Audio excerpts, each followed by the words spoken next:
wahyu menyampaikan wahyu itu kepada orang banyak, orang lain, maka dia rasul.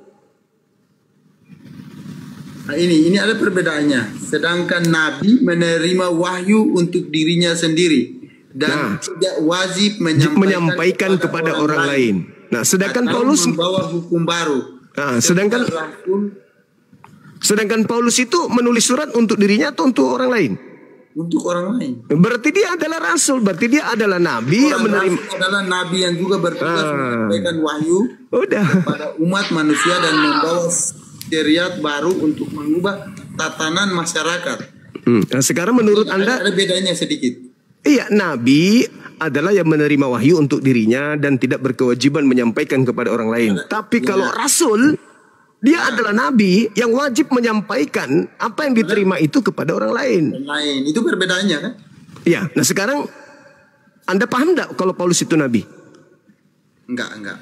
Lah, tadi apa yang Anda baca? Rasul adalah? Nah, ini ada perbedaannya soalnya. Iya, rasul adalah dia kan dia menerima wahyu bukan dirinya sendiri untuk dirinya, dia menyampaikan kepada orang lain. Iya, kalau untuk dirinya saja dia hanya nabi. Tapi kalau dia sampaikan kepada orang lain maka dia adalah nabi dan rasul. Nah, enggak ada. Coba Anda baca lagi. Rasul adalah? Ya udah Bang Juma. Nah, gitu dong. Jangan menyembunyikan kebenaran abangku. Dan memang Lukas mengatakan Paulus itu nabi. Di dalam Kisah Para Rasul 13 nomor 1 ada beberapa nabi di Antioquia, di antaranya adalah Saulus. Jadi di sini Bang Juma mengatakan bahwa yang nabi palsu itu adalah Paulus, begitu? Saya tidak menyebut dia, tapi saya bertanya, ini tema saya. Orang banyak yang disesatkan oleh Kristus palsu itu mana? Kan Kristus palsu datang menemui nabi palsu. Nabi palsu menerima pengajaran dari Kristus palsu. Kristus palsunya datang kepada si nabi palsu mengajarkan, hei nabiku, ajar orang-orang semuanya untuk menuhankan aku. Yang datang kepada si nabi palsu ini juga adalah Kristus palsu. Coba saya buktikan Bang, saya buktikan. Sekarang begini, coba Anda buka sekarang di kitab saudara, Yohanes 16 nomor 7 sampai nomor 15. Coba Anda buka. Supaya kita buktikan bahwa yang datang kepada Paulus itu adalah Kristus palsu. Dan kedudukan Paulus itu adalah nabi palsu. Dan supaya kita tahu siapa orang banyak yang disesatkan oleh mereka. Ya, Aliteng lah. Siapa lagi? Silakan saudara, baca Yohanes 16. Boleh? Supaya didengarkan. Kita yang mendahului kemenangan. Ya, Yohanes 16 kan? Yohanes 16 nomor 7 sampai nomor 15, iya. Nomor 7 sampai nomor 7 sampai seterusnya aja, sampai nomor 8.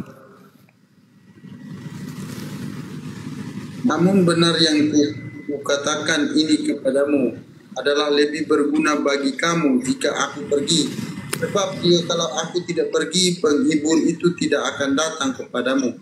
Tetapi jikalau aku pergi, aku akan mengutus dia kepadamu. Dan kalau ia datang, ia akan menginsafkan dunia akan dosa, kebenaran dan penghakiman. Keadilan dan penghakiman. Nah, sekarang gini Bang. Dosa, karena mereka tetap tidak percaya kepada aku. Sekarang gini. Menurut Yesus, dia harus pergi kan?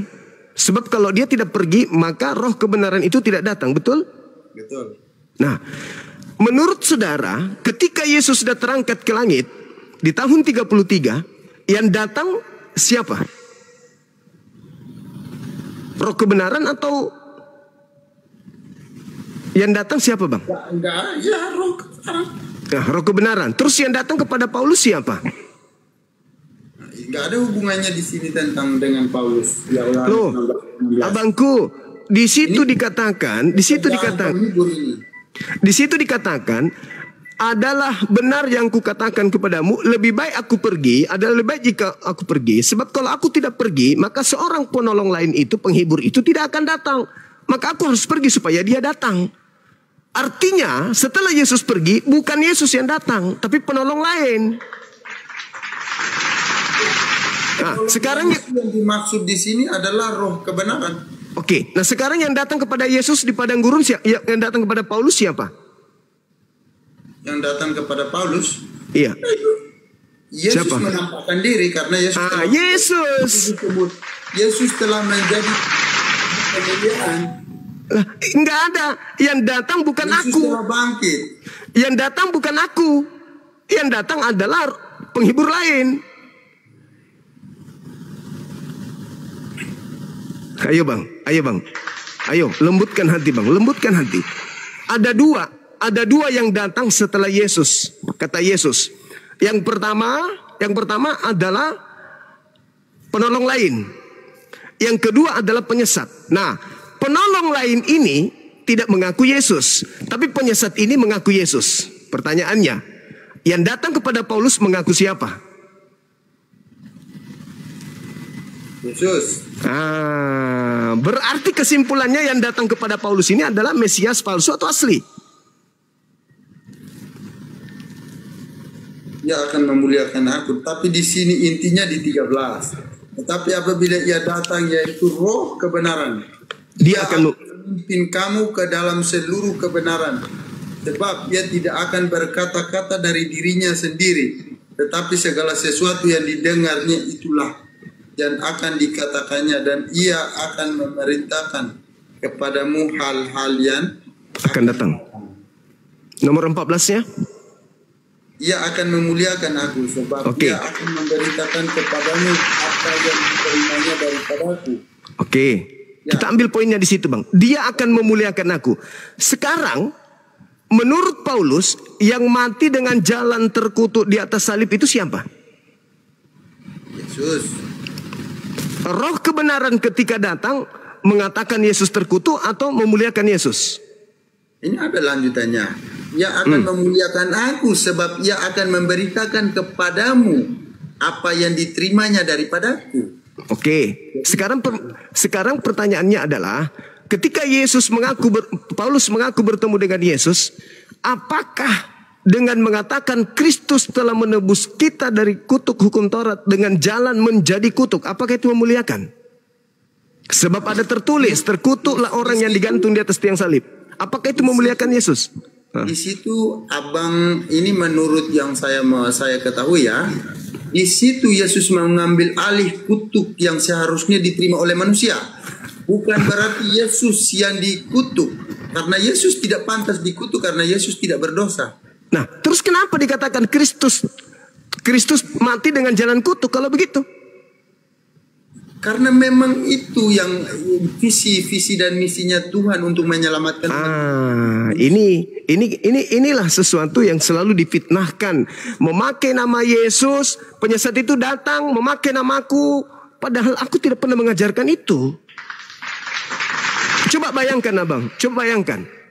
Siapa yang mengajarkan Paulus kalau Kristus Yesus itu mati secara terkutuk? Siapa yang mengajarkan Paulus? Bukan, itu kan nubuatan yang telah ada. Kalau nubuatan abangku, Yesus itu inilah anakku yang kukasihi. Yesus sendiri inilah kemuliaan yang diberikan Bapakku, kemuliaan yang kumiliki sebelum dunia diadakan. Akulah jalan, akulah kebenaran, akulah hidup. Kok sekarang jadi kutuk? Dari mana? Yesus bukan dikutuk. Yesus mengambil kutukan yang seharusnya manusia yang menerimanya. Ya itu ajaran Yesus, itu ajaran Paulus. Makanya saya tanya, dari mana Paulus menerima ajaran itu? Bukan ajaran Paulus. Lalu siapa yang punya ajaran? Berkata begini, anak manusia akan mati, akan menderita, mati dan bangkit pada hari ketiga. Ya itu Markus 9 nomor 30-31 itu Yesus tidak merujuk kepada dirinya. Jadi dia merujuk kepada dia. Dia siapa? Dia yang sudah dikutuk oleh Tuhan. Dia yang dikutuk oleh Tuhan. Ya itu terserah Bang Juma lah. Bang Juma memang mau tafsirkan seperti itu. Tetapi itu menurut iman kami itu Yesus berkata kepada dirinya sendiri. Iya, sekarang begini abangku. Sekarang begini. Paulus itu menulis surat. 13 buku yang ditulis Paulus itu selalu mengatakan dari Yesus Kristus, dari Yesus Kristus, dari Yesus Kristus Tuhan kita. Kan gitu. Sedangkan yang datang setelah Yesus itu bukan Yesus, tapi roh kebenaran, penghibur lain.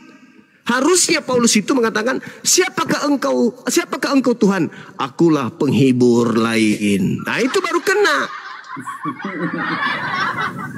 Yesus kan mengatakan, waspadalah kepada penyesat yang datang kepadamu dengan memakai namaku. Nah, yang datang kepada Paulus ini memakai nama siapa? Ya, Dia, ya Yesus itu menampakkan diri. Nah, waspadalah kepada penyesat yang datang kepadamu dengan memakai namaku dan berkata, akulah Kristus. Dia akan menyesatkan banyak orang. Ya, sementara yang datang ini bukan orang lain, Yesus sendiri yang datang. Kecuali ada Mesias lain yang datang. Abangku, penyesatnya itu datang memakai nama Yesus. Siapa dia? Lah, yang datang kepada Paulus itu memakai nama siapa? Ya, kalau begitu yang datang kepada Yesus itu datang kepada Paulus itu, saya tanya Bang Juma, kalau memang itu bukan Yesus, siapa? Kan Yesus tidak datang. Yang datang kan cuma dua, abangku. Yang pertama adalah penolong lain, yang kedua adalah Yesus penyesat. Yang datang kepada Paulus ini mengaku Yesus. Itu bukan Yesus, karena yang datang setelah Yesus itu bukan dia. Aku harus pergi, sebab kalau aku tidak pergi, penghibur itu tidak akan datang. Penghibur itu tidak akan datang. Kalau memang Bang Juma menafsir seperti itu, terserah Bang Juma. Tetapi kalau yang sekarang saya dapat dari guru-guru sekolah minggu dan yang lain, bukan seperti itu. Iyalah, pasti nggak mungkin. Tapi sekarang coba Anda gunakan akal sehat. Menurut Yesus, aku memang harus pergi, sebab kalau aku tidak pergi, penghibur itu tidak datang. Nah, kalau Yesus yang datang juga ke Paulus, ngapain dia harus pergi? Ngapain dia harus pergi? Karena Yesus datang itu sudah datang dengan tubuh kemuliaan. Dia bukan lagi manusia, sudah bangkit, dan dia nampak juga kayak sama seperti Tuhan dulu nampakkan kepada Musa. Sekarang kayak Yesusnya berkilau gitu, sama kayak Tuhan. Yesusnya datang itu kapan? Yang kedua kalinya kapan, Bang? Ada sih tertulis bahwa dia akan datang kembali untuk menghakimi orang yang mati. Itu akhir zaman kan? Ya. Ketika dia datang dengan tanda-tanda. Nah, sekarang yang datang ini adalah oknum lain. Ada dua. Yang satu penghibur lain yang bukan Yesus. Yang kedua penyesat. Penyesat ketika dia datang, dia memakai nama Yesus. Akulah Yesus, akulah Mesias. Ya lah Bang Juma, terserahlah. Terserah kalau memang seperti itu Bang Juma. Kita kasih kesempatan kepada yang lain, kalau yang lain siapa? Iya, oke. Silakan. Terakhir dari saya, Bangku. Iya. Jadi kalau yang datang kepada Paulus ini adalah Mesias palsu, kata Yesus, dia akan menyesatkan banyak orang. Banyak nggak pengikut Paulus sekarang? Berat, saudara, berat.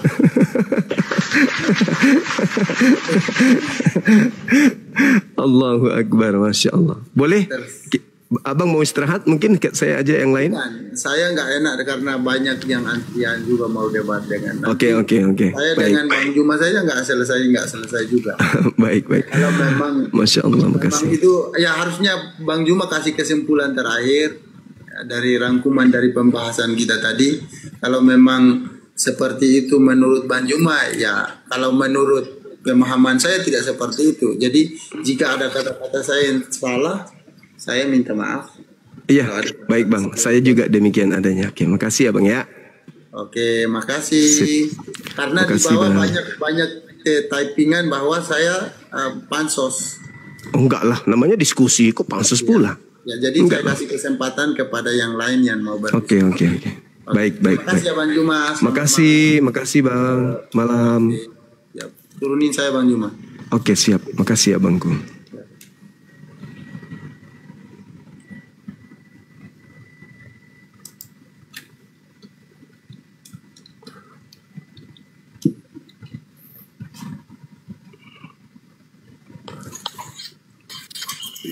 Kita saya tutup saja. Assalamualaikum, Bang. Halo, selamat malam. Silakan buka kamera teman-teman yang naik. Ya, selamat malam. Malam-malam. Silakan, Bang. Oke, Saudara Williams. Selamat malam. Malam, saudara. Oke, sip. Saya tadi senang itu tamu tadi yang barusan. Menurut saya dia cerdas. Iya. Menurut saya, itu orang-orang Kristen yang patut diacungkan jempol ya. Iya. Itu keren menurut saya dia bicara jawabnya itu apa yang dia katakan bahwa terserah Bang Suma menafsirkan seperti apa tentang Alkitab. Iya. Oke, sekarang saya kembali kepada host ingin bertanya. Iya, Abang dari Katolik atau Protestan? Saya Katolik, Bang. Katolik. Oke, Abang yang mau bernarasi duluan? Begini, saya melihat Bang Suma ini lebih fokus membahas kitab orang Kristen ya. Kira-kira kita harus jujur ya. Mana yang lebih menarik Bang Suma? Membahas Al-Quran atau membahas Alkitab? Anda harus jujur menjawab. Oke, baik. Sebenarnya kalau kita membahas Bible itu menarik. Menariknya karena setiap yang dinyatakan Al-Quran tentang kitab-kitab terdahulu, itu kami bisa buktikan bahwa ternyata Al-Quran tidak salah menceritakan tentang kitab terdahulu. Kemudian ketika Al-Quran menjelaskan tentang Nabi Isa alaihissalam, itu kami temukan bahwa Al-Quran ini tidak salah. Di dalam Bible ternyata memang betul diceritakan dengan keadaan seperti itu. Ketika Al-Quran menceritakan tentang ahli kitab, ya ternyata yang kami imani selama ini itu betul. Dengan kami melihat dan membaca isi daripada Bible. Ketika Al-Quran berbicara mengenai sifat-sifat orang-orang kafir, apa yang kami imani itu kami bisa buktikan. Dan ternyata memang tipikalnya kami temukan di dalam Bible itu sendiri. Kan begitu, Abang. Jadi kalau berbicara mengenai menarik atau tidak menarik, sebenarnya bukan itu dasarnya. Saya berbicara di sini membahas Bible dan saya rangkai dengan Al-Quranul Karim. Kenapa? Karena ada amanat agung di dalam agama Kristen itu untuk menjadikan kami orang-orang Islam sebagai pengikut ya Tuhan yang keluar dari kubur, Tuhannya orang Kristen yang keluar dari kubur pada hari ketiga ketika ada perintah, jadikanlah seluruh bangsa menjadi pengikutku. Maka sebelum umat Islam itu jatuh ke dalam keadaan mereka menyembah kepada sosok yang keluar dari kubur yang bangkit hari ketiga itu ya, saya harus mengkanter apa alasannya, apa keistimewaannya, kenapa harus menyembah menjadi murid daripada makhluk itu sementara Tuhan sudah ada. Tuhan sudah ada satu. Bahkan kalau dikatakan itu Yesus, tunggu dulu. Yesusnya sudah mengajarkan menyembah kepada Tuhan yang mengutusnya. Kenapa dia yang keluar dari kubur harus jadi Tuhan juga? Gitu Bang. Misi kekristenan, misi kemudian agama saudara itu adalah bagaimana supaya menjadikan seluruh bangsa itu menjadi murid. Kami orang Islam itu orang menggunakan akal. Ngapain kami menjadi murid makhluk yang keluar dari kubur itu? Apa untungnya? Apa untungnya Bang? Sementara Yesus sendiri mengaku ketika dia mengajar di tengah-tengah Bani Israel. Di tengah Bani Israel nih, bukan di Kristen. Kan Kristen ini kan orang yang datang belakangan. Yesus di tengah-tengah Bani Israel mengajarkan. Orang Islam datang malah lebih duluan, orang Kristen atau orang Oh Kristen dulu dong, karena penyesat itu harus datang ke murid-murid Yesus. Harus datang, harus ada penyesat sesamaan dengan Yesus yang datang kemudian menyesatkan murid-muridnya. Harus, wajib. Alhamdulillah, bukan kami. Karena kami tidak memakai nama Kristus di masjid, tidak memakai nama Mesias di masjid. Hanya orang-orang Kristen lah yang kemudian menggunakan nama Kristus Yesus, di mana Yesus menubuatkan bahwa mereka akan menggunakan namaku dan mereka akan menyesatkan banyak orang. Nah, gitu Abang. Silakan. Tadi saya sempat buka Alkitab. Bible Bang, Bible, jangan pakai Alkitab. Ya. Injil Matius. Tadi saya menemukan kata itu. Pakai kata Bible Bang, karena Bible lebih dulu daripada Alkitab. Alkitab itu belakangan.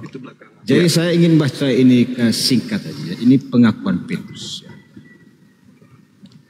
Setelah Yesus tiba di daerah Kaisarea, ini Matius 16 ayat 13. Anda bisa baca. Iya. Setelah Yesus tiba di daerah Kaisarea Filipi, ia bertanya kepada murid-muridnya, kata orang, siapakah anak manusia itu? Jawab mereka, ada yang mengatakan Yohanes Pembaptis, ada yang mengatakan Elia, dan ada pula yang mengatakan Yeremia atau salah seorang dari para nabi. Nah, jadi ketika Anda mengatakan, di dalam Islam itu juga mengakui Yesus adalah para nabi, ya. Nabi lah, nabi utusan Allah. Tetapi Yesus bertanya kepada Santo Petrus, tetapi apa katamu? Siapakah aku ini? Ya. Lalu Petrus menjawab, engkau adalah Mesias, anak Allah yang hidup. Lalu kata Yesus kepadanya, berbahagialah engkau William Supar, Petrus maksudnya.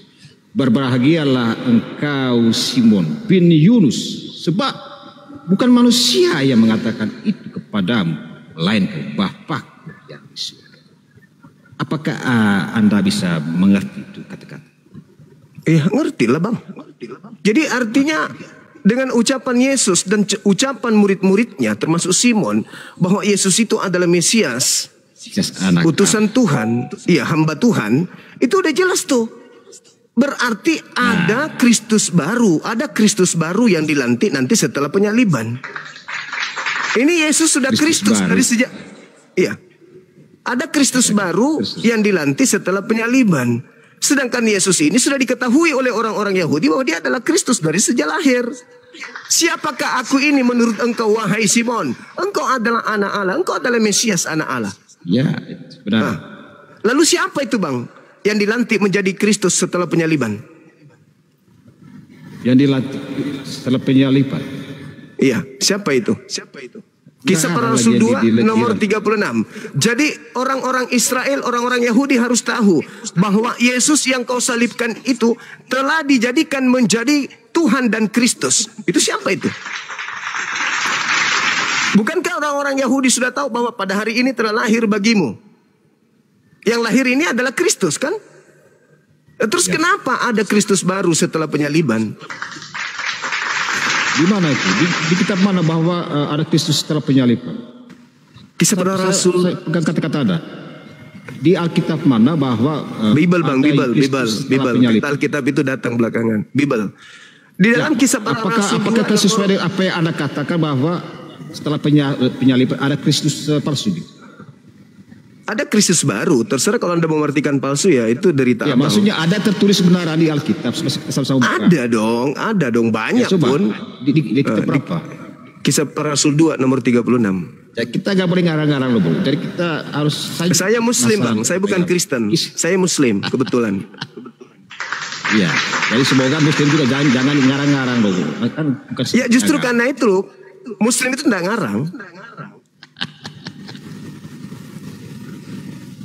Di mana tadi yang Anda mengatakan? Di Kisah Para Rasul 2 nomor 36.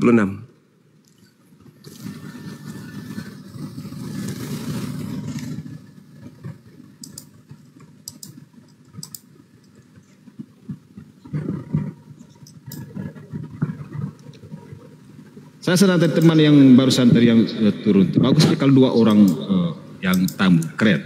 Saya akui dia cerdas sebenarnya. Mungkin dia lebih cerdas dari saya. Kisah Para Rasul 2 36 ayat 3. Saya baca. Silakan. Jadi seluruh kaum Israel harus tahu dengan pasti bahwa Allah telah membuat Yesus yang kamu salibkan itu menjadi Tuhan dan Kristus. Ya. Ini orang sudah tahu ya. Jadi seluruh kaum Israel harus tahu dengan pasti bahwa Allah telah membuat Yesus yang kamu salibkan itu menjadi Tuhan dan Kristus. Berarti memperjelas lagi bahwa orang yang kamu salibkan adalah Tuhan. Bukankah begitu pengertian? Iya, telah dijadikan Kristus. Bukan telah dijadikan, dan memang dia sudah menjadi Tuhan dan Kristus. Baru Bang. Baru. Ulang. Saya ulang lagi bahasa saya. Ulang. Oh, Jangan silakan. nafsir kata. Iya, silakan. Sama-sama sekolah kita ya. Iya, silakan. Ulang. Jadi judulnya ini khotbah Petrus. Ini Petrus yang berkhotbah.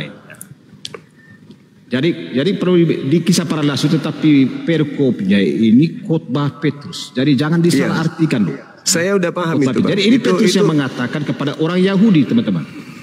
Iya. Jadi seluruh kaum Israel harus tahu dengan pasti bahwa Allah telah membuat Yesus yang kamu salibkan itu menjadi Tuhan dan Kristus.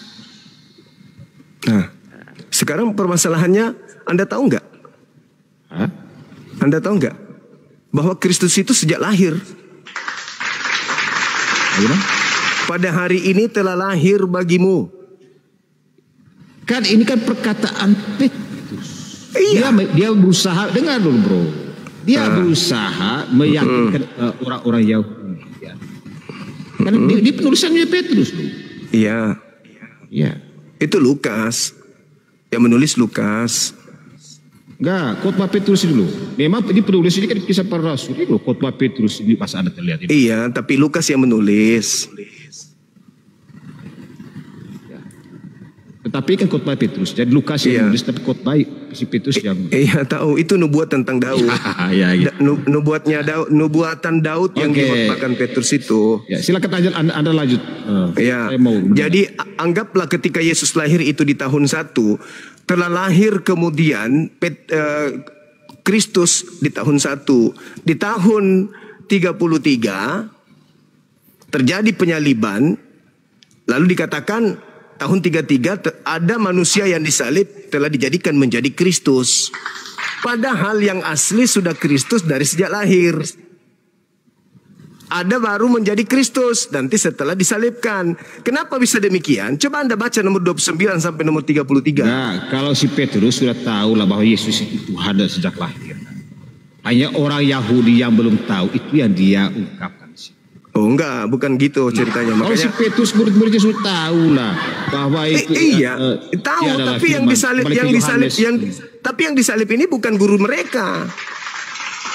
Orang yang dijadikan kepada mereka ini, yang disalib ini dijadikan menjadi Kristus kepada siapa? Kepada yang menyalibkan.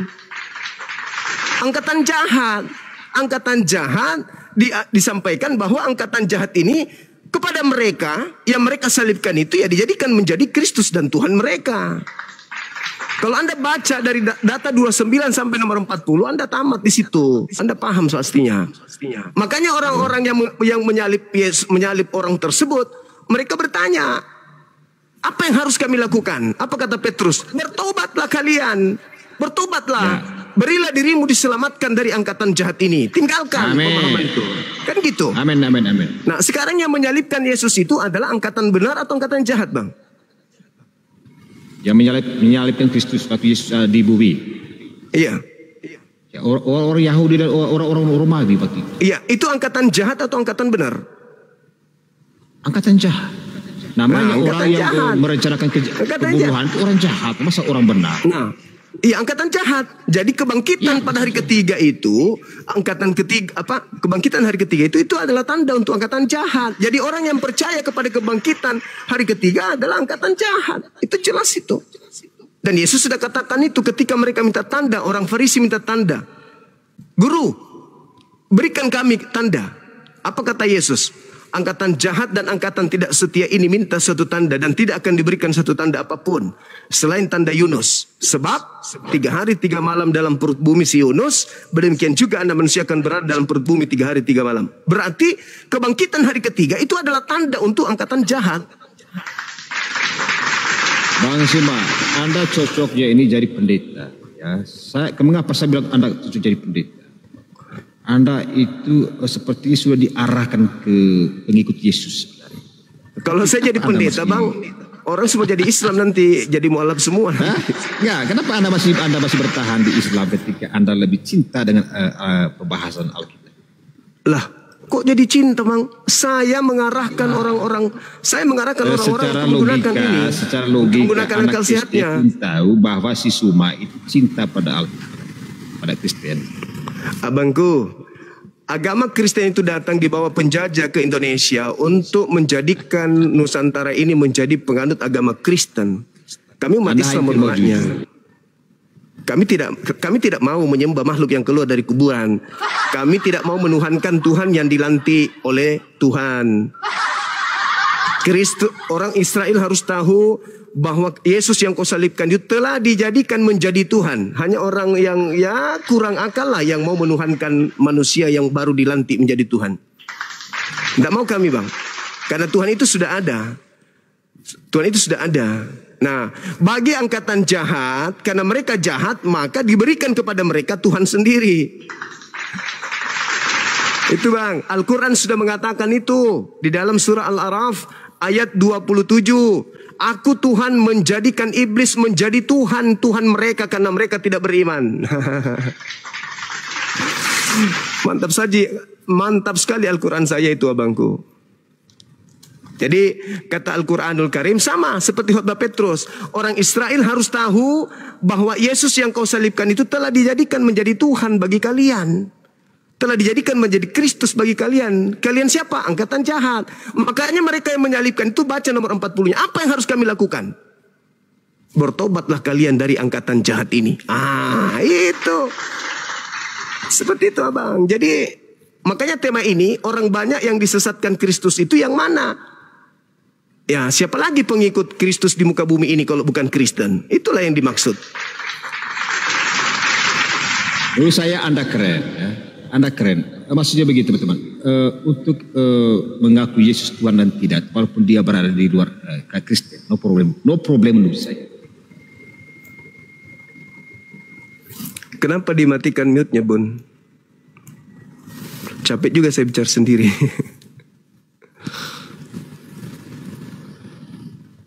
Kenapa mic saya selalu Anda matikan? Saya juga nggak tahu. Jangan bercanda kan. Jadi Ini begini, tangan saya. Ini tangan saya.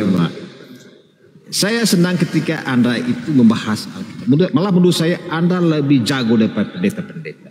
Oh, memang pasti itu, Bang. Pasti. Ya. Iya. Tapi begini, menurut saya kaki kiri Anda sudah di dalam Kristen, ya. Ngapa begini, teman-teman? Mungkin Anda mengatakan bahwa saya tetap Islam. Ya.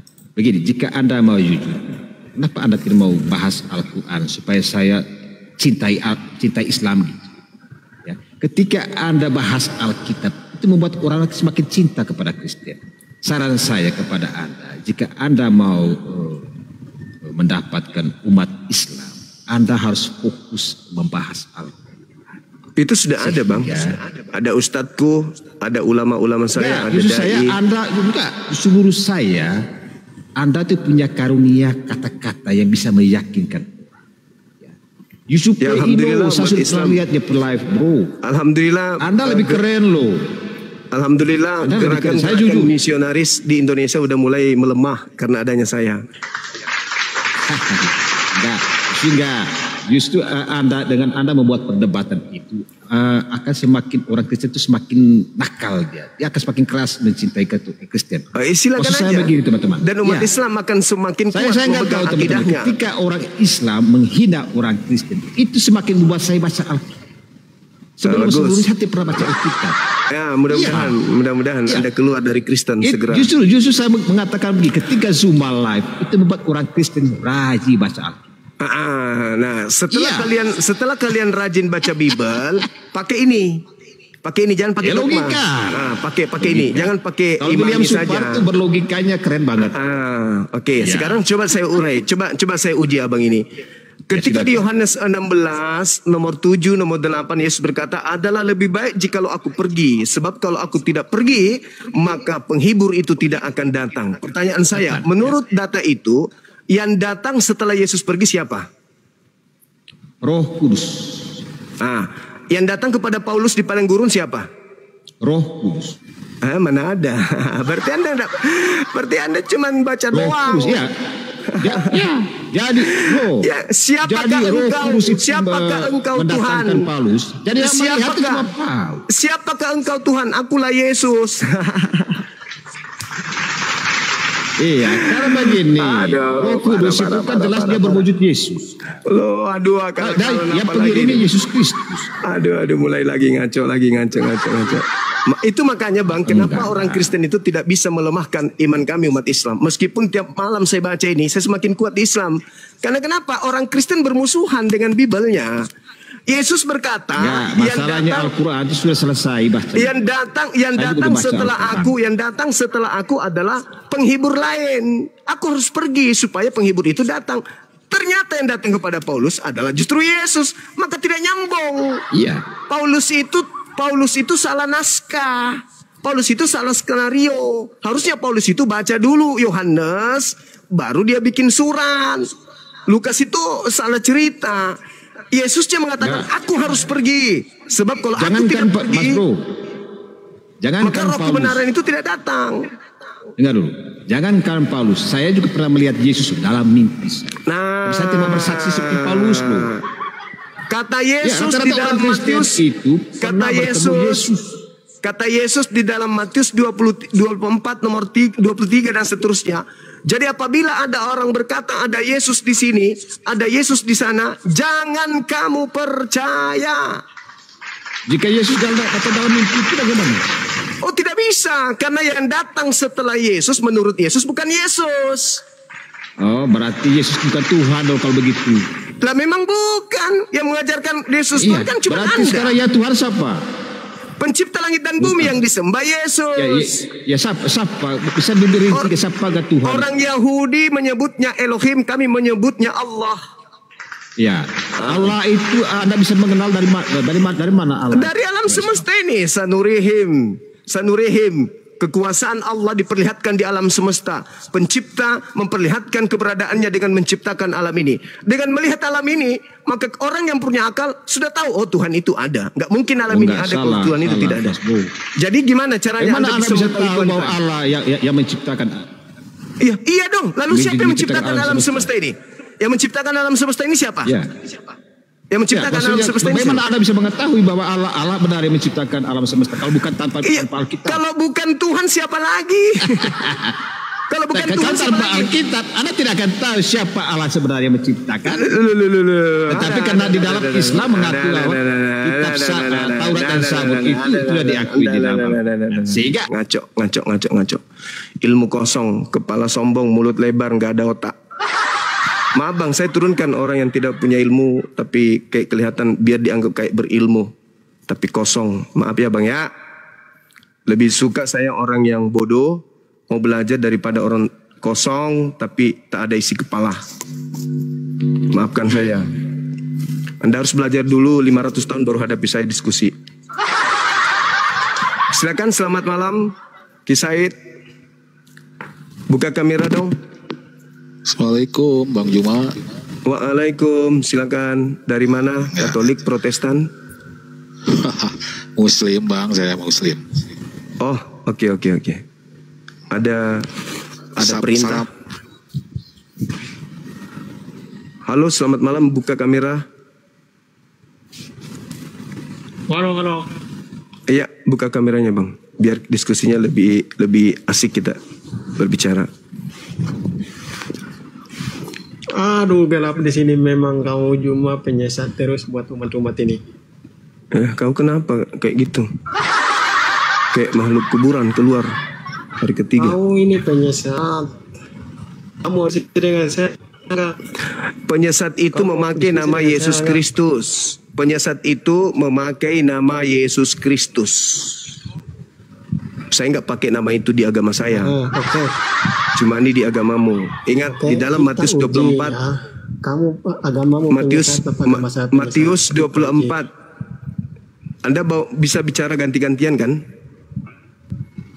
Bisa kan? Bisa. Saya Bisa kan? Kau aja. Oke, baik. Di dalam Matius 24, ketika Yesus berada di Bukit Zaitun, Yesus di situ berbicara dengan siapa? kamu bernarasi, jangan langsung kau tanya saya ke saya. Enggak, saya tanya. Yesus ketika dia di Bukit Zaitun, dia berbicara dengan siapa? Yahudi atau Kristen? Ya, dia berbicara kepada orang-orang lah, kepada orang-orang Ya, Yahudi atau kepada Kristen? siapa? Yahudi atau Kristen? Kepada pengikut-pengikutnya. Ya, Yahudi Benar atau nggak? Kristen? Yahudi atau Kristen? Ya, dulu waktu Yesus ada, tidak ada Kristen yang dikatakan adalah pengikut Berarti Yesus. dia berbicara dengan siapa? Yahudi kan? Ya, oke, ya.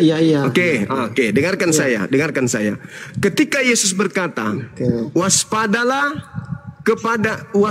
agar kamu jangan disesatkan, sebab akan datang penyesat memakai namaku dan berkata, akulah dia, akulah Kristus.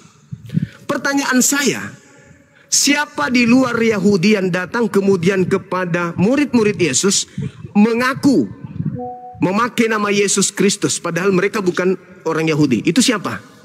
Jawab. Baik, kau dengar baik-baik, biar kau tahu ya.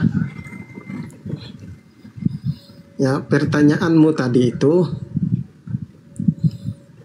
tentang penyesat ya, kau dengar baik-baik. Pada waktu itu, Yesus berkata bahwa waspadalah terhadap nabi-nabi palsu atau orang-orang yang menyesatkan.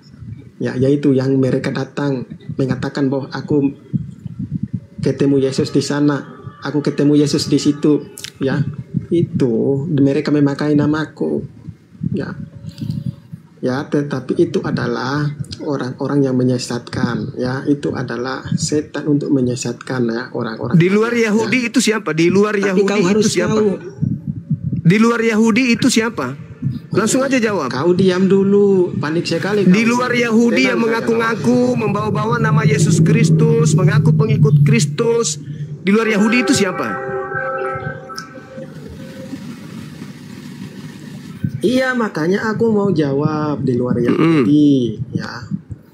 Karena waktu itu banyak orang-orang di luar Yahudi, Itu siapa? mereka itu tidak suka dengan kebenaran. Ya, itu siapa di luar Yahudi Siapa? yang Orang-orang memakai yang nama tidak Yesus suka dengan Kristus? ajaran Yesus Itu dengan siapa? kebenaran, Sekali lagi. ya. Di luar Yahudi yang memakai nama Yesus Kristus itu Maka siapa? mereka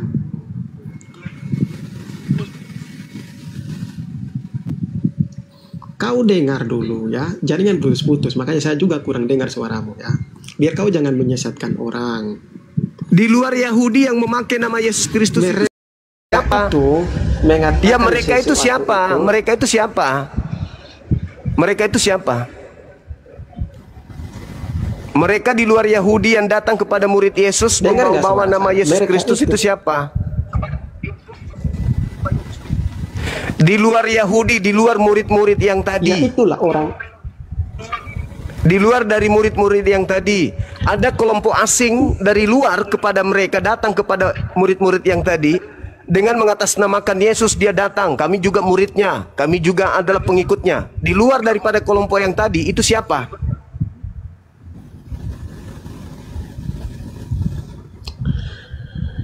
Di luar orang-orang Yahudi yang datang, Yang datang kepada mereka, murid ini. itu penyembah Yesus. Ya, itu siapa? Nah, Itu itulah siapa? orang-orang, itulah Ya, itu- orang-orang yang seperti Abang Suma yang tidak Lah, suka saya dengan enggak, ajaran saya Yesus, tidak orang-orang yang datang tidak kepada mengenal Yesus. Saya tidak datang kepada murid-murid Yesus yang ngobrol sama Yesus waktu itu. Saya hidup di tahun ini. Sedangkan yang dimaksud Yesus penyesat yang datang kepada mereka itu di tahun itu, di zaman itu, di abad pertama. Pertanyaan saya, di luar Yahudi yang datang kepada murid Yesus, non-Yahudi yang datang kepada murid Yesus dengan mengatakan dia adalah pengikut Yesus, dia adalah pengikut Kristus, mereka adalah anak-anak Yesus, itu siapa?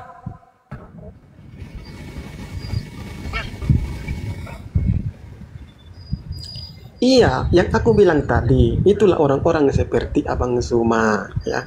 Astagfirullahaladzim. Itu berbicara abad pertama. Di luar Yesus. Tapi mengaku-ngaku. Udah, ya, otakmu penuh dedak. Mereka itu. Udah, otakmu penuh dedak. Nggak ada waktu berdialog sama orang yang tidak punya ilmu. Cuman double kosong, kebencian. Itu kebencian namanya itu. Kau berbicara berdasarkan bencimu itu kepada Bang Suma, kepada Islam. Kalau kau berbicara, tolong jangan karena kebencian. Halo, selamat malam. Iya, halo, selamat malam. Dari mana Bang? Katolik, Protestan? Protestan. Oke, mohon buka kameranya Bang.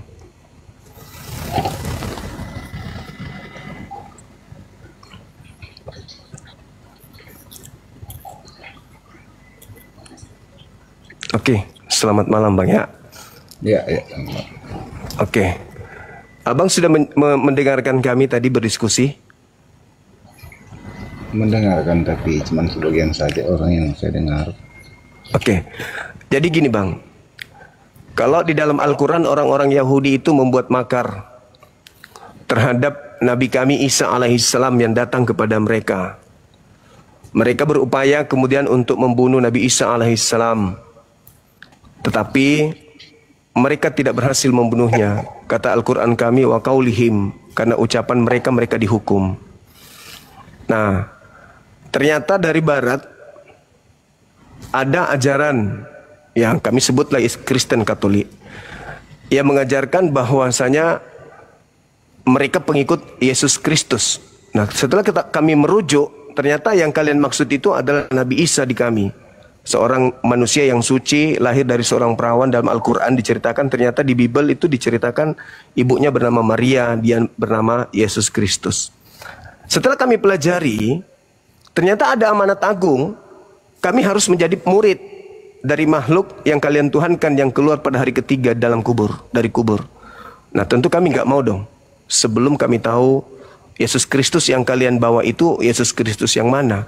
Karena ketika kami belajar Bible, ternyata Yesus Kristus mengatakan kepada muridnya Yahudi, waspadalah supaya jangan ada orang yang menyesatkan kamu, sebab akan banyak penyesat, sebab banyak orang yang akan datang memakai namaku dan berkata akulah Mesias. Berarti banyak orang yang datang kepada murid Yesus, memakai nama Yesus, kemudian dia mengatakan aku ini adalah Mesias. Itu yang diterangkan. Nah, sekarang kami melihat orang-orang Yahudi nggak ada datang ke Indonesia memakai nama Yesus Kristus. Orang banyak memakai nama Yesus Kristus itu hanya ada di Kristen. Nah, maka saya wajib bertanya kepada saudara Kristen sebelum kami dijadikan murid oleh manusia yang keluar dari kubur ini. Kami boleh dong bertanya, apakah Kristus yang kalian ikuti itu adalah Kristus yang datang di tengah-tengah Bani Israel, atau justru Kristus palsu yang kalian ikuti? Nah, yang bisa menjelaskan itu adalah Abang. Karena Yesus sendiri mengatakan kepada Yahudi, waspadalah kepada penyesat yang datang kepadamu dengan memakai namaku dan berkata akulah Kristus. Mereka akan menyesatkan banyak orang. Berarti Kristus palsu ini akan menyesatkan banyak orang. Dan di dunia ini satu-satunya kelompok pengikut Kristus ya hanya Kristen. Apakah yang banyak orang ini adalah Kristen yang dimaksud? Kalau bukan Kristen yang dimaksud, lalu yang banyak orang itu mana? Saya melihat ke sana nggak ada. Hindu, cuman Buddha, cuman ateis, dan Islam. Satu-satunya yang saya bisa lihat adalah Kristen, pengikut Kristus. Banyak orang itu cuman Kristen. Nah, gimana Abang menjelaskan kepada saya biar saya paham atau memiliki ilmu baru? Silakan. Iya, oke, saya tanggapi. Begini Bang, jadi dalam kekristenan itu memang ada tertulis yang kayak seperti yang Abang narasikan kepada saya, ya. Di dalam kekristenan itu, Abang, walaupun dikatakan dengan demikian, akan tetapi setiap ucapan Kristus, ya, itu kayak seperti masih mau dikulas, ya. Belum 100% kita pahami sebagai manusia biasa memahami perkataan Kristus atau perkataan firman. Karena Kristus selalu mengatakan dalam firman Tuhan, ada yang langsung dimengerti, ada juga yang masih mau dikulas, artinya dengan segala perumpamaan. Yesus selalu berkata dengan perumpamaan, ya, demikian. Seperti itu Yesus mengatakan sebagai perumpamaan. Jadi ada kadangkala manusia bisa cerna, ada juga sebagai manusia biasa tidak mencerna apa maksud, seperti yang dinarasikan oleh Bang Suma bahwa seperti yang di caption ini, orang banyak yang disesatkan Kristus, ya kan begitu kan ya Bang Suma, orang banyak yang disesatkan Kristus. Kalau menurut saya caption atau narasi yang Abang Suma berikan di caption TikTok ini, di live ini, menurut saya tidak etis Bang. Karena kenapa? Karena Kristus justru tidak mengajarkan yang demikian, dan justru Kristus tidak mengarahkan umat Kristen ke hal yang di sini dikatakan bahwa disesatkan oleh Kristus begitu. Jadi menurut saya, semua maksud daripada Kristus di situ, dia itu kayak seperti manusia kan, dia mengantisipasi Bang, mengantisipasi. Dia tahu, mana mungkin dia Tuhan kalau dia tidak tahu, ya kan? Mana mungkin dia kalau dia bukan Tuhan, kenapa dia tidak tahu? Pasti dia sudah tahu di abad ke-1, abad ke-berapa begitu. Jadi memang benar banyak orang yang nantinya akan mengaku bahwa di zaman ini ada yang nantinya akan mengaku bahwa banyak penyesat yang akan datang mengakui bahwa akulah Kristus, akulah jalan. Karena itu memang sudah dituliskan, ya. Sebab kami sebagai umat Kristen mempercayai hal-hal yang demikian. Karena buat apa kami mengikut Kristus, ya, kalau tidak diajarkan dengan hal-hal yang baik oleh Tuhan kami. Ya, buat apa kami beragama kalau kami tidak mempelajari lebih dalam tentang isi kebenaran Bible tersebut. Jadi begitu Bang Suma, kami umat Kristen tidak diajarkan untuk hal yang seperti apa yang Bang Suma narasikan kepada kami. Oke Bang, Begitu. Terkait dengan tema saya, ini pertanyaan, orang banyak yang disesatkan Kristus. Karena kenapa? Data itu kan jelas di dalam kitab saudara sendiri. Di situ dikatakan bahwa waspadalah agar kamu jangan disesatkan, sebab akan datang banyak orang memakai namaku dan berkata akulah Kristus. Orang datang memakai nama Yesus Kristus itu kan cuma dari Kristen Bang. Mereka akan menyesatkan banyak orang. Jadi kalau satu Kristen memurtadkan satu orang, kali 2 miliar Kristen, berarti mereka akan menyesatkan orang, memurtadkan orang 2 miliar lagi. Itu maksudnya kalau yang dimaksud di sini adalah Kristen. Kan Yesus berbicara kepada orang Yahudi, bukan berbicara kepada orang Kristen, bukan berbicara kepada orang Islam. Ketika Yesus penginjilan, murid-muridnya itu orang Yahudi semua. Tidak ada orang Roma, tidak ada pemakan babi, tidak ada ibadah minggu, tidak ada yang tidak bersunat di situ. Itu semua orang Yahudi yang diajarkan Yesus sebagai murid. Dan Yesus berkata kepada muridnya, waspadalah agar kamu jangan disesatkan, sebab akan datang banyak orang memakai namaku dan berkata akulah Kristus. Orang Islam menyebar ke seluruh dunia memakai nama Nabi Muhammad.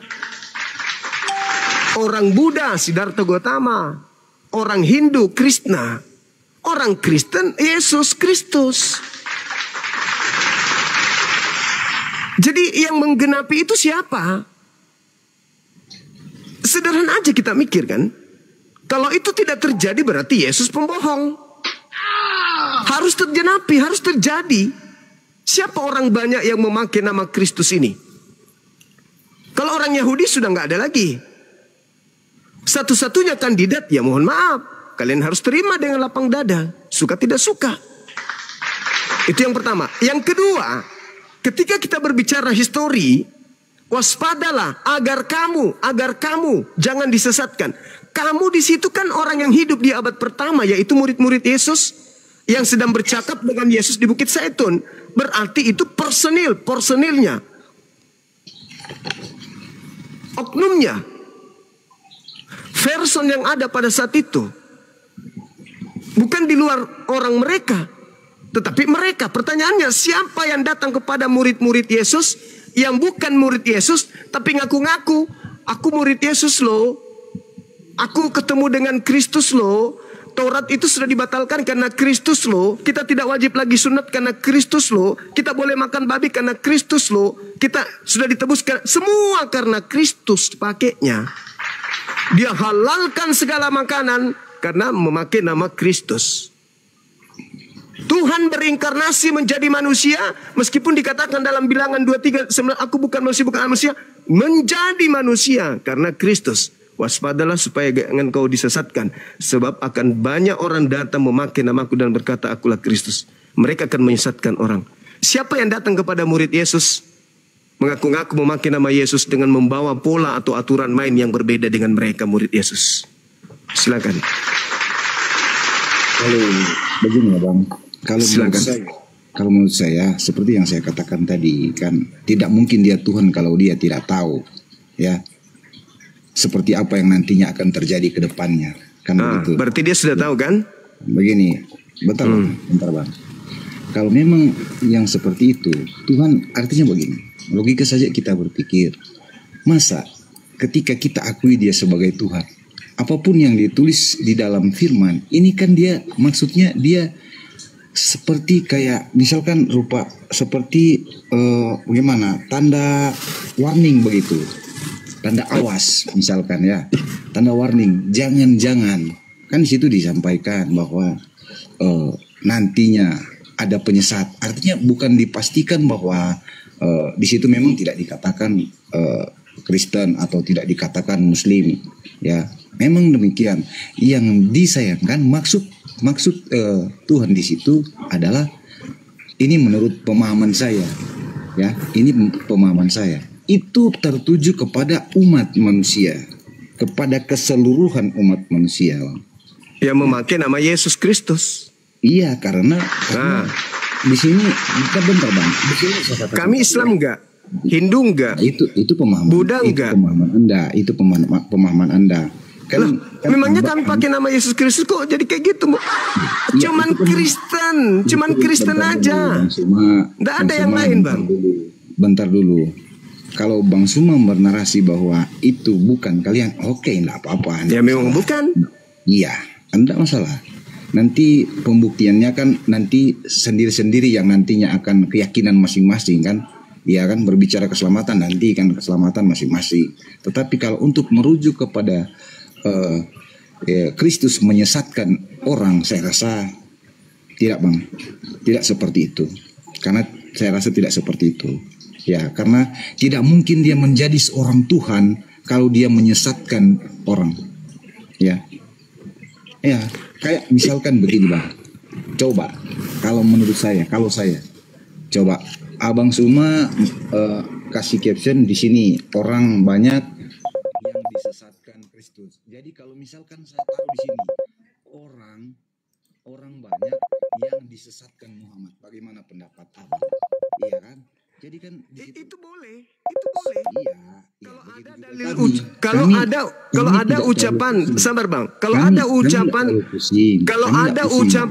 dengan demikian, karena begini, sejelek-jeleknya orang Kristen, sepandai-pandainya orang Kristen, Anda nggak nyambung soalnya, nggak nyambung. Abangku nggak nyambung. Apa yang saya mau dengarkan nggak nyambung sama sekali, nggak nyambung. Nah, giliran saya, Bang. Giliran saya ngomong apa nggak mau dengar saya? Anda aja mau ngomong. Kritikan tentang Muslim.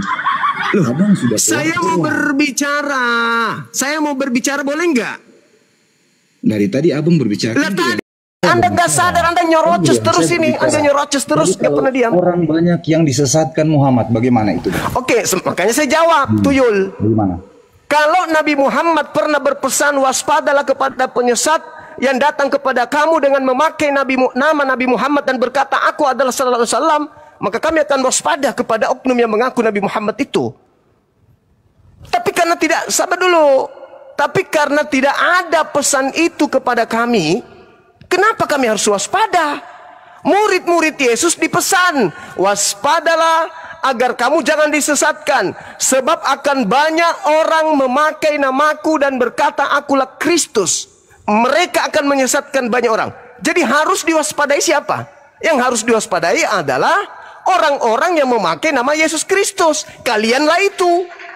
Kami harus waspada kepada kalian, karena kalian yang memakai nama Yesus Kristus. Jadi kami harus waspada kepada siapa? Sementara nasihatnya, waspadalah kepada penyesat yang datang kepadamu memakai namaku dan berkata akulah Kristus. Jadi sekarang kami harus waspada kepada siapa? Ya, waspada kepada banyak orang yang memakai nama Yesus Kristus. Kalianlah itu. Kami harus waspada kepada kalian. Begitu saudara. Silakan Bang Handi. Izin dulu ya Bang Juma ya. Jadi tadi dari api Siap. Sumbar menelpon Sumatera Barat. Siap. ya Pak Jainal. Siap. Ada seorang dari Buddha ingin memeluk Islam. Alhamdulillah. Sering beliau mendengarkan diskusi ini. Jadi pengurus api Sumbar ini Pak Jainal udah naik nih. Oh, baik, baik. Kira-kira begitu. Iya, saudara Maradona mungkin bisa nunggu di bawah. Kita prosesi syahadat dulu Bang. Nanti kita naik lagi, kita diskusi lagi. Abang jangan kemana-mana Bang ya. Boleh Bang? Oke, sip. Habis ini Abang boleh naik lagi, kita diskusi lagi ya Bangku. Assalamualaikum. Assalamualaikum warahmatullahi wabarakatuh, Bang Zuma. Waalaikumsalam warahmatullahi wabarakatuh. Masya Allah. Ya, gimana Bang? Ada informasi? Ya, gini Bang Zuma. Ada di tempatku di Kota Padang. Dia Chinese beragama Buddha. Alhamdulillah. Jadi selama ini Bang Zuma dia sering juga nonton-nonton debat. Kebetulan ada juga keluarganya yang salah seorang saudaranya yang beragama Islam juga ada. Jadi dia ini tertarik nih dengan Islam, nah, makanya dia udah lama pengen bersyahadat, cuman dia nggak tahu mau kemana gitu. Baik. Jadi kebetulan ada teman yang nelpon saya, makanya karena dia tahu juga kan saya juga pengurus api Sumbar. Hubungi saya, makanya saya telepon tadi Bang Handi.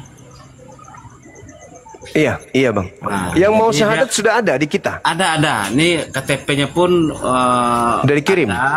Udah dikirim. Alhamdulillah, terus, Masya Allah. Kakaknya pun ada. Baik. Nah, Bang Handi, telepon Ustadz kita Bang Handi. Iya. KTP-nya udah. Assalamualaikum warahmatullahi wabarakatuh. Udah saya telepon Ustadz Alip. Bentar lagi masuk Ustadz Alip. Baik, Masya Allah. Hai, Assalamualaikum. Ko. Allahu Akbar. Dari Buddha ya? Iya. Buddha. Iya. Jadi ikhlas mau masuk Islam? Ikhlas. Berat nanti Bang, masuk Islam itu berat Bang. Iya Bang.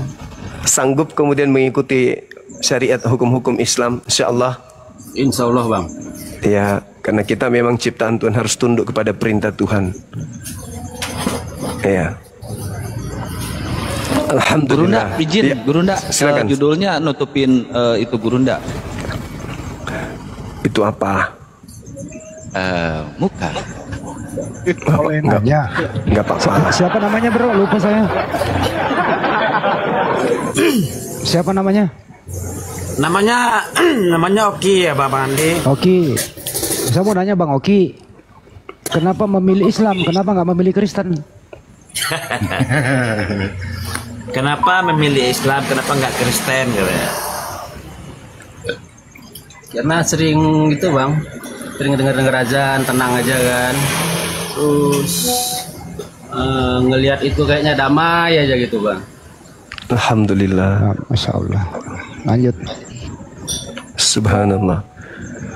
Artinya Bang Oki biasa melihat kami berdiskusi dengan saudara Kristen. Iya bang. Ya. Oke. Dan kalau misalnya dari Buddha terus kemudian pindah ke Kristen, ya berarti sama aja berarti ya, mirip-mirip aja.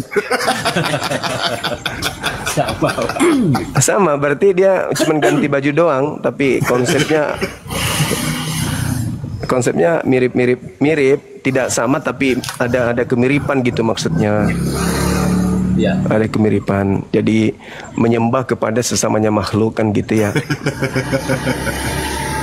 Sedangkan pencipta langit dan bumi adalah hakikat maha suci, maha tinggi. Kita cuman pejam mata gini, kita bisa melihat dengan mata hati, dengan batin, bahwa tidak mungkin alam semesta ini ada kalau tidak ada yang menciptakan. Nah, yang menciptakan itulah yang kami sebutkan Allah. Tidak mesti kami melihat. Kami cukup melihat alam semesta ini, kami udah paham. Beliau pencipta langit dan bumi, maha suci lagi maha tinggi. Tidak layak disepadankan, disetarakan dengan makhluk, apalagi disetarakan dengan anak bayi kan gitu ya. Masa pencipta kita jadi anak bayi kan, itu mustahil bagi orang yang berakal. Tapi bagi orang yang tidak berakal, ya sah-sah saja yang kayak gitu. Bahkan tutup kaleng pun bisa dituhankan kalau bukan berdasarkan terhadap iman, akal sehat gitu. Kayaknya udah lengkap ini Bang Juma, langsung mulai. Baik, abang kita langsung syahadat ya. Jadi gini Guru. Silakan. Kebetulan kan yang mau syahadat Oki ini kan dia itu udah terbiasa bergaul sama orang Minang gitu. Masya Allah. Jadi orang Minang, dia kan tinggal di Padang dekat rumah saya juga. Ini paling jarak 4 kilometeran lah. Jadi beliau ini kerjanya sehari-hari itu makan nasi Padang. Tukang antar paket kerjaannya. Jadi dia udah terbiasa ngeliat orang kalau hari Jumat rame ke masjid gitu. Jadi dia pengennya seperti itu. Cuman selama ini dia nggak tahu kemana dia mau bimbingan gitu. Beliau sudah sunat? Katanya sudah. Dulu saya tanya, kenapa kamu sunat? Saya bilang kan itu katanya karena alasan kesehatan katanya. Alhamdulillah lah kan, jadi udah sunat nggak repot-repot lagi dipotong. Benar. Masya Allah. Jadi kita langsung syahadat.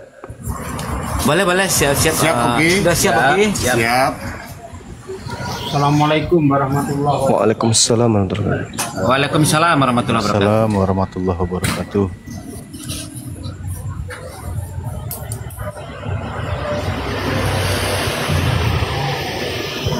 Oke, baik. Di mana ini ribet? Bunda Rahma kayaknya. Ya. Sip. Baik ya Bang ya. Simbol tauhid Bang. Satu telunjuknya yang kanan. Bukti kita adalah makhluk ciptaan yang maha ahad. Ikuti saya. Bismillah. Ar-Rahman. Ar-Rahim. Dengan menyebut nama Allah. Yang maha pengasih. Lagi maha penyayang. Asyhadu Allah ilaha illallah wa asyhadu anna Muhammadan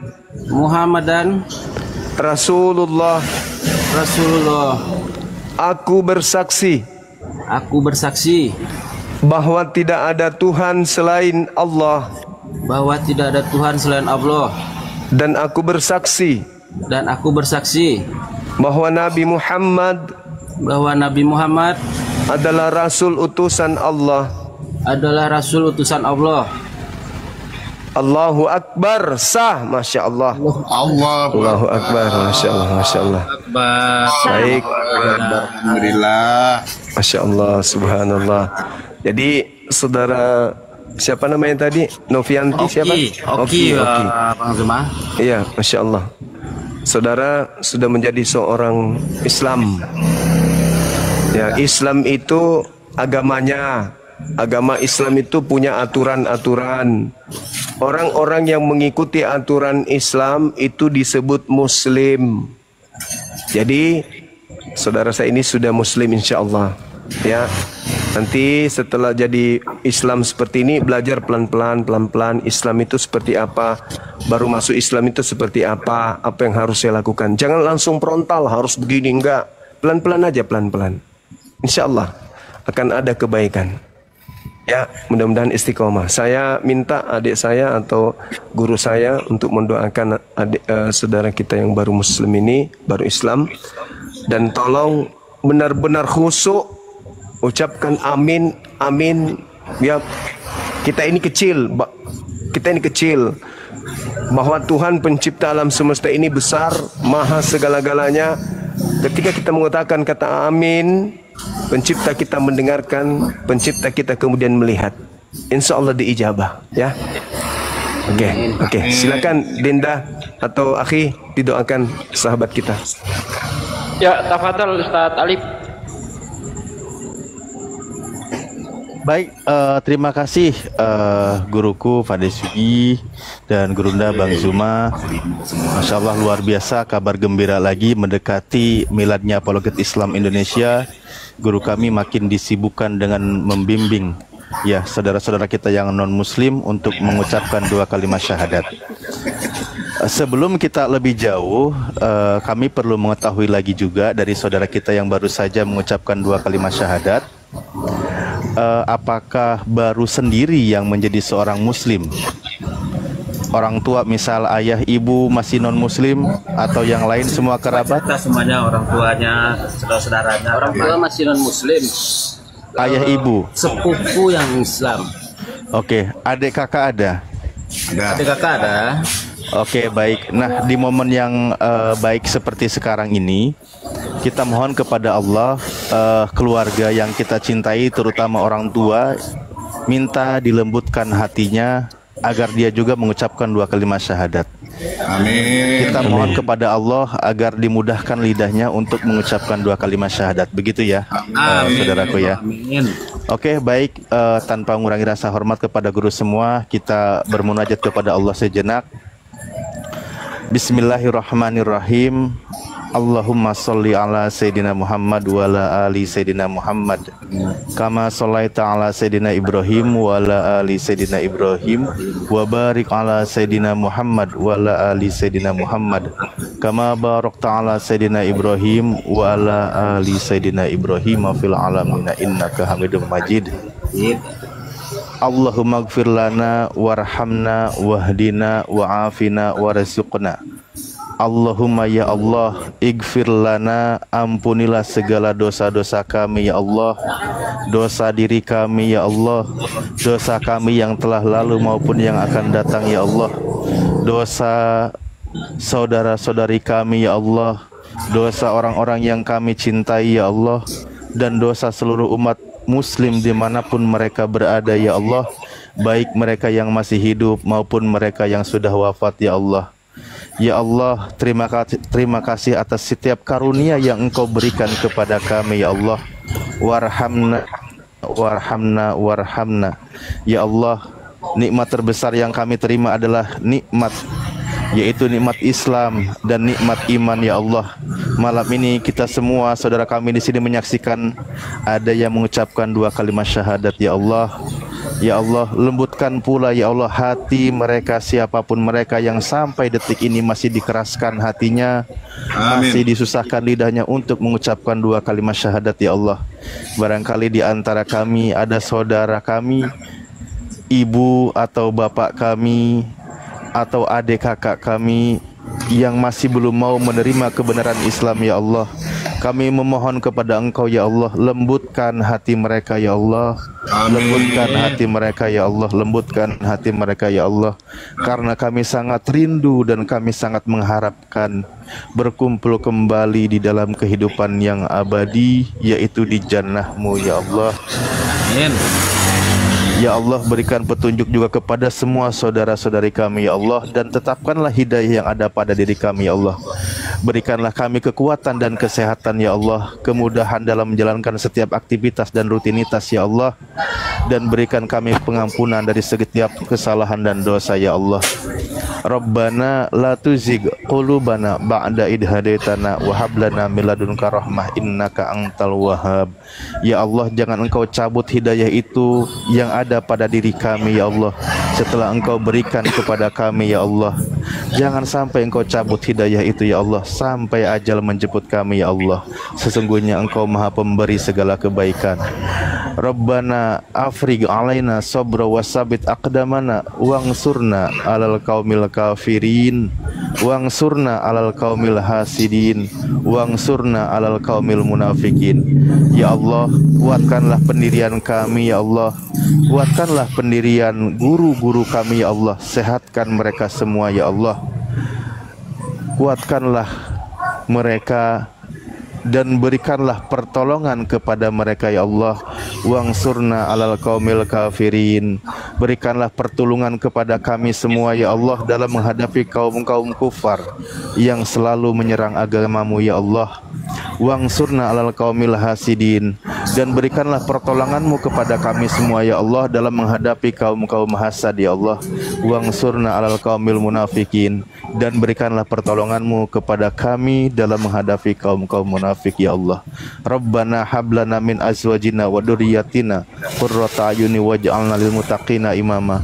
Ya Allah, anugerahkanlah kepada kami semua dari pasangan kami, anak cucu kami ya Allah, orang-orang yang soleh dan soleha ya Allah, cinta terhadap agama Engkau ya Allah, mau menjalankan syariat agama Engkau ya Allah, dan menjadi penerus dan pejuang saudara-saudara kita yang sedang berjuang di jalan Allah. Rabbana atina fid dunya hasanah wa fil akhirati hasanah wa qina adzabannar wa adkhilnal jannata mal abrar ya aziz ya ghafar ya rabbal alamin. Ya Allah, datangkan segala kebaikan kepada kami semua di dunia ini ya Allah, begitu juga nanti di akhirat ya Allah, dan masukkanlah kami bersama orang-orang beriman ya Allah masuk ke dalam jannah-Mu ya Allah. Subhana rabbika rabbil izzati amma yasifun, wassalamun ala mursalin, walhamdulillahi rabbil alamin. Ala hadihiniyah, dan setiap orang yang ada hajat pada saat ini, semoga Engkau mudahkan dan